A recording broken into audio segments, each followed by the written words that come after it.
Hello, welcome to your first asynchronous activity. As explained in class, but I'll quickly explain it again in case you happen to see this before class or you missed class. Asynchronous activities are required. This is a blended class, so there will be on-campus lecture time, which you're required to attend, and there'll also be asynchronous activities that you are required to complete. I'll do each of these asynchronous activities as a quick introduction from me, and then a few potentially curated videos that I've found that is better than anything I could do. It is professionally made and engaging, I hope, and some assigned readings within the textbook. It's going to be an incomplete chapter to prepare you for the next week to help make sure that you're going through that chapter. There is a smart book assignment as part of your subscription to McGraw-Hill Connect, which is something you had to buy for the class, the textbook online thing. And that there's a smart book assignment. And so what it does is it says, hey, here's the ebook. You can read the whole thing. If you bought a paper one, feel free to just sit down and read the whole thing. It'd be fantastic if you read the entire chapter before you came.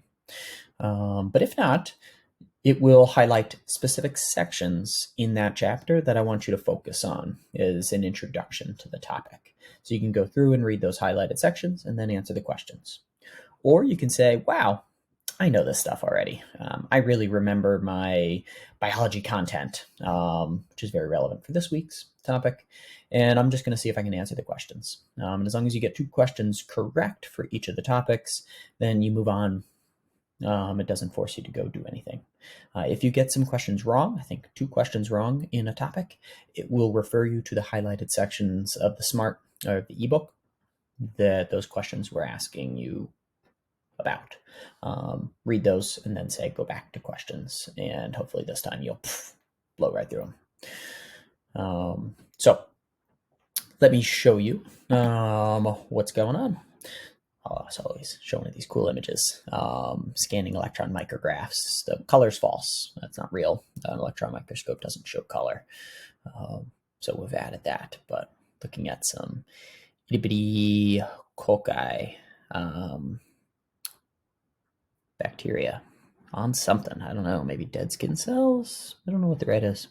But these little yellow guys are your bacterias. All right. So switch over to my Safari screen. What you're doing in this asynchronous activity is preparing for Chapter 2, The Molecules of Life. This is the online book. First thing I want you to do is spend a little time with these key terms. You should have seen, I know you've seen all of these before. Whether you remember them or not, could be different story. About a third of these are from your chemistry prerequisite classes, going all the way back to middle school science, through high school chemistry, through the chemistry class you took at RCTC or another school in preparation for microbiology. The other 2/3 are in life science and biology classes, again, back to middle school, through high school, and the prerequisite class at the college level. So you don't know them memorized anymore, but spend a little time and see if you can rememorize them. See how much it flashes a light bulb moment in your brain.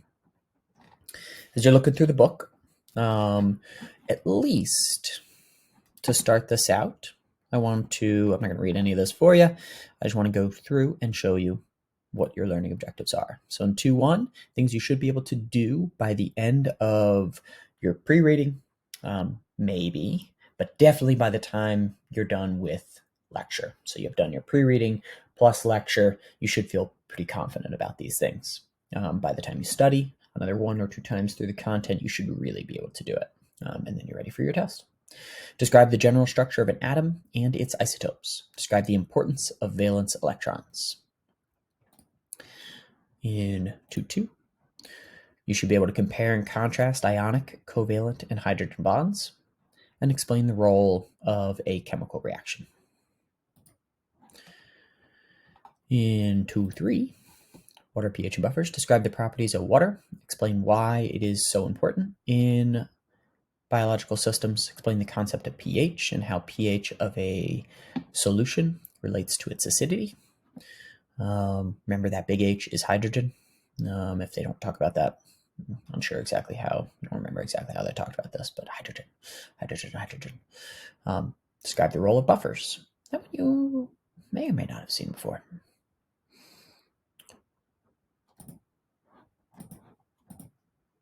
Organic molecules is our next one, also known as macromolecules, depending on your biology course that you took.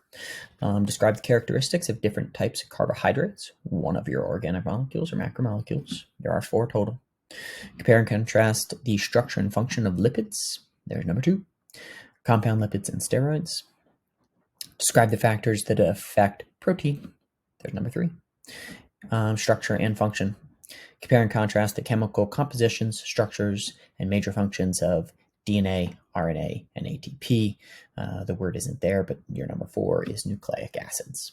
So carbohydrates, lipids, proteins, and nucleic acids. Those are your 4 organic molecules or macromolecules you need to spend some time re-upping your knowledge on.